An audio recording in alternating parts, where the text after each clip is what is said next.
While breathy voice is sometimes just a personal characteristic, it also has functions. People use it in dialogue to convey specific things. I'm Nigel Ward, and this video explains two new findings about the functions of breathy voice in American English. The work was originally presented at the Speech Prosody 2022 conference in Lisbon. I'll start with the fun stuff, two newly discovered functions of breathy voice in dialogue. After that, I'll get technical, explaining the research methods, both computational experimental, and closed by talking about some implications. Okay, the human voice is immensely flexible, and one dimension of variation is from highly harmonic to whispered. At one extreme, your voice can be clear, harmonic, resonant, for example, when trying to attract someone's attention. Excuse me, where it may even approach a singing voice style. At the other extreme, the voice can be whispery. This is embarrassing. In the middle is modal voice, or normal voice, and breathy voice. I'll play a little 5-second clip which includes some of each. Can you identify the breathy voice? Right here, let's do this together. Okay. One. Jump! Okay. Yeah. Yeah, the words jump, jump, jump were very breathy. Here the speakers are playing a cooperative video game where they have to synchronize their actions. They start planning out what to do, but then things get unstable and one realizes they have to jump right away. Here it is again. Right here, let's do this together. Okay. One. Jump! Okay. Okay, so that's breathy voice. What does breathy voice do in English conversation? Well, there's two main patterns with different meanings. We'll start with the first one. Before I tell you the meaning, I'm going to play two examples, and maybe you can work out the meaning for yourself. In the first example, both speakers are using a lot of breathy voice. Here it is. Searching for content. They're searching for Content. a feeling. Okay, so the man is trying to explain a key concept in his research project, and the woman is trying to understand and help him find the right word. Here's the second one. How do you like the computer science program here at UTEP? I actually really like it. I'm a transfer student from EPCC. Oh, really? So yeah. In the middle, the woman shifts gradually to breathy voice, starting around and ending very breathy at EPCC. So, what's the function? In the second example, I think it's easier to see. It's establishing common ground. She expects that he knows about EPCC, but she wants to make sure. Let's listen again. I actually really like it. I'm a transfer student from EPCC. Okay, so after they establish that they both know about EPCC, that is after they've established common ground, they're all set to go ahead and say specific things about EPCC, and they do. We can say that they're using breathy voice to ground EPCC as being shared knowledge. The same is also true in the first example. The speakers are trying to reach a shared understanding of the research topic to establish common ground so that they can go on and then talk about the research itself. Here it is again. Searching for content. They're searching for Content. a feeling. Okay, so in general, this pattern is used for grounding, so we can call it the grounding construction. Prototypically, it's used to establish the context, reach agreement about something, or about what to call something, and to do this as a preliminary to saying something more substantive on the topic. As a sort of special case, this pattern is also seen in shared laughter, which is also common in grounding in the sense of getting on the same page about something with someone. Okay, time to look at that note at the bottom of the slide. Breathy voice is not doing all of this by itself. It works as part of a pattern. The pattern that involves other prosodic features. These regions of breathy voice include a moment of wide pitch and pitch rise. That is to say, breathy voice by itself is not enough, but with these pitch features, it does convey an attempt at establishing common ground. You can see that in our examples. Here they are again, this time with highlighting on those moments of pitch rise. So here we go. Searching for content. They're searching for Content.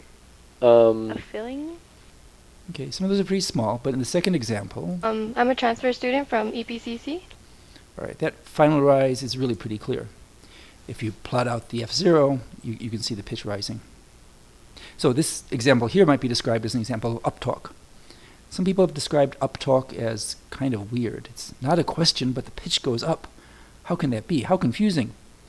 But in real life, there is no confusion. This is obviously not a real question. She's not asking him if she went to EPCC.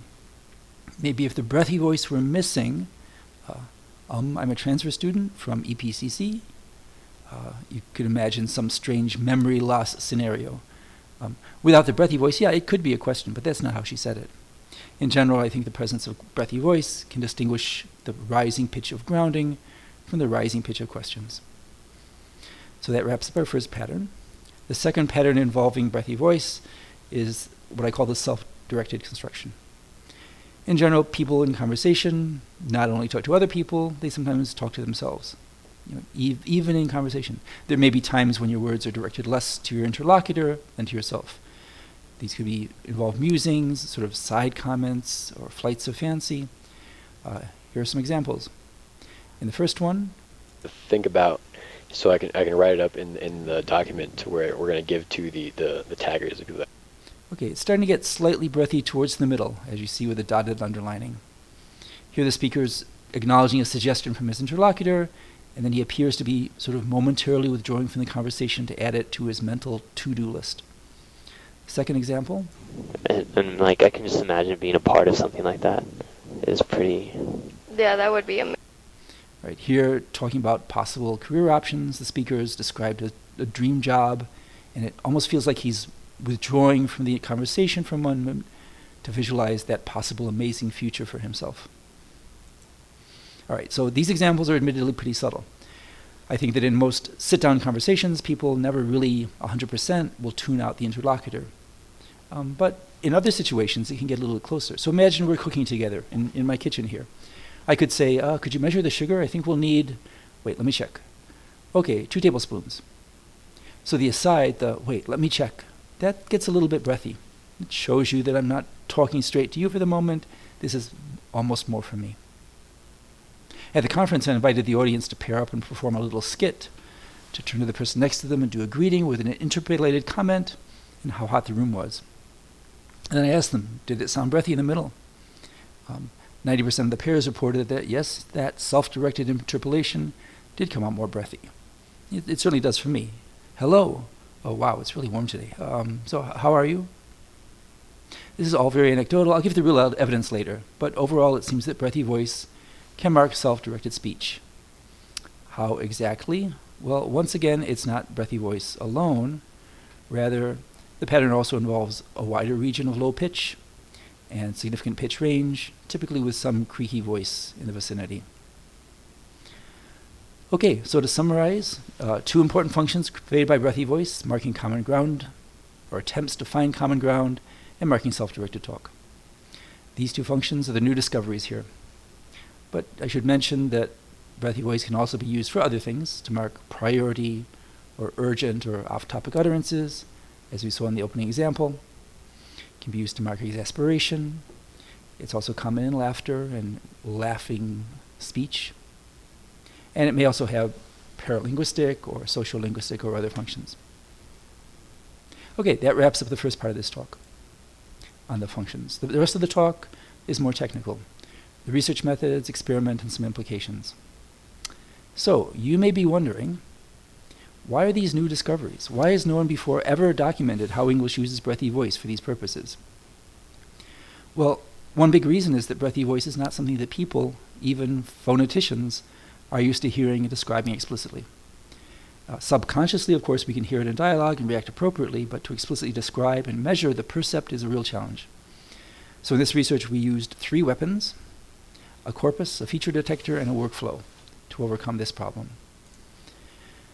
The corpus is important because we care about how real people use breathy voice in real conversation, not actors, not people speaking laboratory sentences and laboratory setups. The data came from natural conversations among students, as you probably guessed from the examples you've heard. Importantly, we use 80 minutes of data, which is enough to swamp out any little local idiosyncrasies or microprosodic effects. Our second weapon was a feature detector. It would be tiresome to listen to 80 minutes of conversation and mark every word for its degree of breathiness, so we used software for this. The software we used was written by Dr. Wlodarczak's own re-implementation of the CPPS measure. We actually released this as freeware. So the CPPS was developed by Hillenbrand for patient assessment. Excessively breathy voice as a chronic condition can be caused by vocal fold abnormalities. Sometimes these can be corrected by surgery. So CPPS was designed to measure voices before and after surgery to judge whether the patient's voices had indeed improved, that is to say, become less breathy.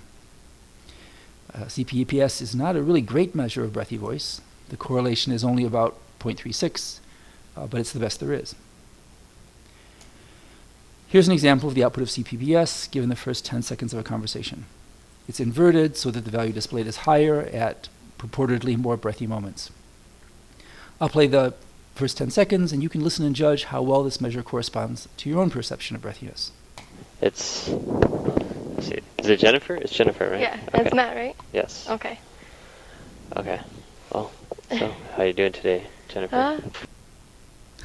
Okay, if you're like me, you probably feel that the correlation is pretty low. This doesn't correspond really great to your perception of breathy voice. But on the plus side, sometimes it works decently well. So the so, when he's marking the transition, highly breathy, and that shows up here. You know, the rest is pretty noisy, but that's okay. We're working with enough data that the general patterns can shine through despite the noise. How exactly? Well, that's our third weapon, the use of an appropriate modeling workflow. This is inspired by an observation.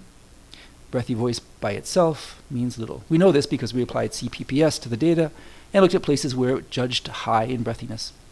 This was a real grab bag of noises, in-breaths, laughs, and other weird stuff. High breathiness in isolation doesn't appear to mean anything really consistent. This was not a huge surprise, since a lot of recent work in prosody shows that prosodic features usually bear meanings in combination with other prosodic features, not in isolation. Which implies we think that pragmatic's related prosody is best analyzed in terms of prosodic constructions. Each of these is mapping from some possibly complex configuration of prosodic features to some specific social meaning or function. The grounding construction, as we already saw, is a great example. It maps some prosodic features, breathiness, pitch upturn, to a specific meaning. Okay, so how do we find these configurations or constructions from the data? Well, we have software for that. Software that discovers configurations of frequently co-occurring features. For details, please see the paper and the references cited.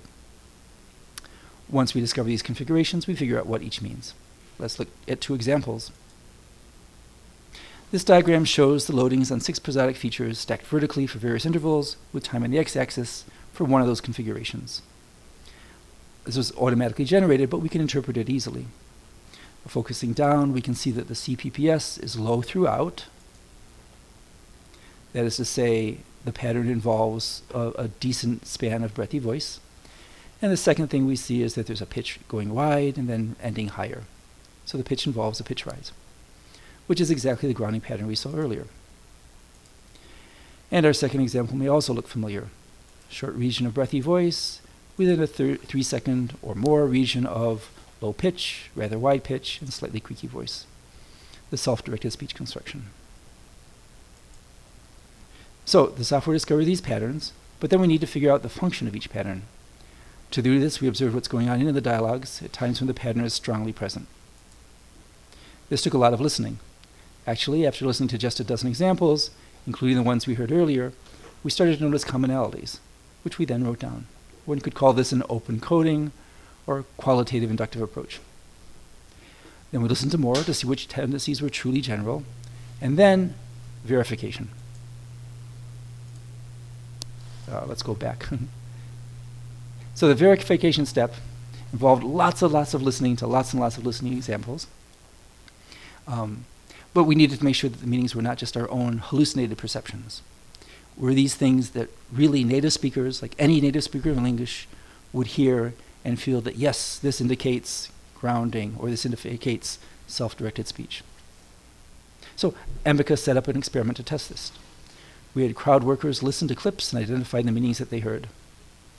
Ideally, the clips would have been synthesized, but existing commercial synthesizers lack this level of control, so we use clips from the corpus, like the ones you saw earlier. So this is an example of the screen that they saw. For each clip, they marked all of the meanings that they heard. We expected that overall, the clips embodying the pattern would be checked as involving self-directed speech more often than the control stimuli. And this was true. So by chi-square tests and other statistical measures, the stimuli that embody the pattern were judged to be self-directed more than the controls. The same was true for stimuli embodying the pattern we associated with working towards common ground. Okay, so the bottom line is that we have confidently identified two patterns in which breathy voice conveys important dialogue meanings, marking self-directed talk and attempts to establish common ground. We don't know about other languages. How do they use breathy voice? Does it also mark self-directed speech? Maybe yes for Japanese, at least. Does it mark grounding? Probably no for Spanish, at least. What about other languages? Somebody should really figure this out. We have the tools. If you have data, we can talk. And then the findings should be taught to learners of English and learners of other language to help the world communicate better. Finally, in terms of technology, speech today is mostly used transactionally. Alexa, play my song. Alexa, order my favorite pizza. But eventually our system should be able to understand many more intents to enable real conversational interaction for the sake of effective robot companions, socially aware agents, and so on. Co-author Dr. Szekely is working on one aspect of this, speech synthesizers able to express dialogue-relevant intentions, where there's a whole lot of work to do still. Well, that wraps it up. For more information, please read the paper, which also contains links for downloading analysis tools.